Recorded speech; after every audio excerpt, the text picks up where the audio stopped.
Starting 11 മലയാളത്തിൻ്റെ പുതിയൊരു വീഡിയോയിലേക്ക് എല്ലാവർക്കും സ്വാഗതം.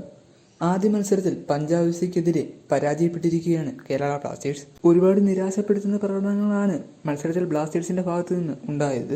ബ്ലാസ്റ്റേഴ്സ് ആരാധകർ പ്രതീക്ഷിച്ച പ്രകടനങ്ങളൊന്നും കാഴ്ചവെക്കാൻ ബ്ലാസ്റ്റേഴ്സിന് മത്സരത്തിൽ സാധിച്ചിരുന്നില്ല.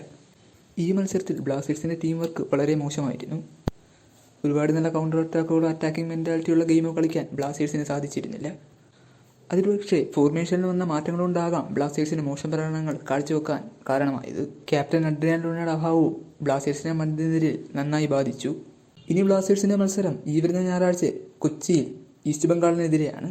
ആ മത്സരത്തിൽ നിക്കാൾ സെഹ്റ ബ്ലാസ്റ്റേഴ്സിന്റെ ഫോർമേഷനിൽ ഒരുപാട് മാറ്റങ്ങൾ കൊണ്ടുവരാൻ സാധ്യതകൾ കാണുന്നുണ്ട്. ഇനി ഫോർമേഷനിൽ മാറ്റങ്ങൾ വന്നാലേ ബ്ലാസ്റ്റേഴ്സിന് ഇനിയുള്ള മത്സരങ്ങളെല്ലാം നല്ല പ്രകടനങ്ങൾ കാഴ്ചവെക്കാൻ ബ്ലാസ്റ്റേഴ്സിന് സാധിക്കുകയുള്ളൂ. കഴിഞ്ഞ മത്സരത്തിൽ ബ്ലാസ്റ്റേഴ്സ് പരാജയപ്പെടാൻ പ്രധാന കാരണമായൊന്ന് പ്ലേയേഴ്സിന് കൊടുത്ത പൊസിഷനുകളിൽ അവർക്ക് നന്നായി തിളങ്ങാൻ സാധിച്ചിരുന്നില്ല. ഇതിലെടുത്തു പറയേണ്ട ഒന്ന്, നോവ സദുയെ മിക്കാൽ സെഹ്റ ഒരു ഫോർവേഡായിട്ടാണ് യൂസ് ചെയ്തുകൊണ്ടിരുന്നത്. എന്നാൽ ആദ്യ മത്സരത്തിൽ നോവ സദുയെ ഒരു മിഡ്ഫീൽഡർ റോളാണ് സെഹ്റ യൂസ് ചെയ്തത്.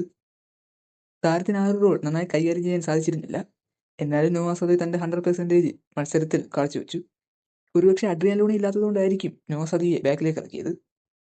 ഫോർവേഡറായി ലെഫ്റ്റ് വിംഗറായിട്ടാണ് നോവ സദുയി മുമ്പ് കളിച്ചുകൊണ്ടിരുന്നത്. ബ്ലാസ്റ്റേഴ്സിന്റെ വിംഗ് ബാക്കായിട്ടുള്ള മുഹമ്മദ് സഹീഫിന് കഴിഞ്ഞ മത്സരം നന്നായിട്ടുള്ള പ്രകടനങ്ങളൊന്നും കാഴ്ചവെക്കാൻ താരത്തിന് സാധിച്ചിരുന്നില്ല.